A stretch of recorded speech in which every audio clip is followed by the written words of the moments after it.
And welcome back, Rachel and Adam. Next subject that we're going to hit, similar to our first one, we rise by lifting others. And this is another team culture idea. I know that we talk about this a lot in my room about lifting each other up. The idea of true strength comes from lifting people up, not putting people down. And that's definitely a good team culture idea.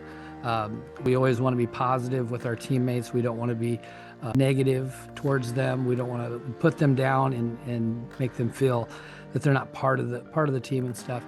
Adam, you got anything with this subject here? Yeah, I got a couple of things. I'll start off with an example just from our own team. We have a wrestler, her name is Lyndon, and she's been mostly JV this past year, filled in on varsity for us a little bit.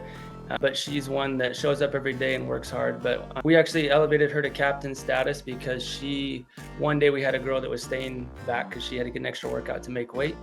And Lyndon came into the room and she joined the workout. And at first we thought she was also overweight, and we checked in with her and she goes, no, I just think it's easier to work with somebody than it is to work alone. And so that's one example of just kind of the person that she is and why she got lifted into captain status for us, because we just want people that are willing to come alongside your teammates and those around you to pick them up. I did have a couple verses, a couple different things that stuck out to me on this one. One is from Ecclesiastes 4 and verses 9 through 12. And this is one that we did share in our room, but you've probably heard it kind of alluded to before, but it goes, 2 people are better off than one, for they can help each other succeed. If one person falls, the other can reach out and help. But someone who falls alone is in real trouble. And then it goes on and talks about a person standing alone can be attacked and defeated, but 2 can stand back to back and conquer. 3 are even better, for a triple braided cord is not easily broken. And so it's just talking about the strength in solidarity, the strength in numbers. And we talk about on our team, if the Bible is talking about how strong 2 people can be together, you and your wrestling partner, or a third person, you get somebody else close to your weight, how strong can 14 be together?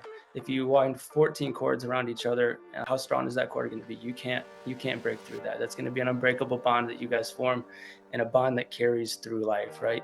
There was one other example that I thought was really neat, and Jackie actually pointed this one out to me when she was reading through some of the topics we're going to be talking about. And it's just part of Moses' story. There was a battle going on, and he had to keep his hands, both of them, raised into the air. And how it worked was when his hands were in the air, his side was winning the battle. And when his hands started to drop, his side started to lose the battle. And as you know, battles aren't just 6 minutes like a wrestling match is, right? They take a little while. So his arms are getting tired, he's getting fatigued, and he had one person on each side come along and lift both of his arms and help raise them up so that they could find success together. And I think that's just a good illustration of rising by, they're like literally lifting another person's arms there, right? So I think just both of those speak to the strength we can have with good people alongside us, good teammates. Yeah. Good example of literally we rise by lifting others. So yeah, that's awesome. How about you, Rachel? Well, with this topic, it kind of takes me back to, or the first thing I think of takes me back to high school wrestling, freshman year. I don't know if everyone knows this, but I wrestled on the boys team. So as a freshman, I was definitely not varsity, but the varsity wrestler broke his arm. So then all of a sudden, out of nowhere, I was the varsity starter at that weight. That's scary. That's all scary altogether, but like being a freshman, being a girl, the spotlight, the fans. And I remember just being so nervous for that, and having a couple teammates, like, it'll be okay. It's fine. It's a wrestling match. It's not that big of a deal.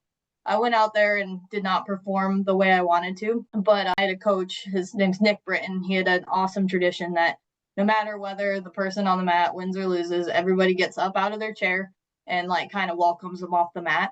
And that was the coolest feeling ever. Is, a lot of things in my head I was pretty upset with, but, being lifted up by your teammates and, knowing you're a part of the team when you came off the mat, even if it wasn't your best performance. And then later on, when I got older, it was awesome to be able to be that person for the younger people. And that's just really important to, have each other's backs, be there for each other. Wrestling comes with a lot of hardships, a lot of hard days, and everybody needs somebody in their corner. Yeah, and then from just firsthand experience of watching you two work together, you did a great job of lifting a lot of young people up this summer. Definitely will help their confidence and stuff going into next season. I'm quite certain of that. Anybody else got anything else on this subject? And we can close this one out. and we'll be back with another one.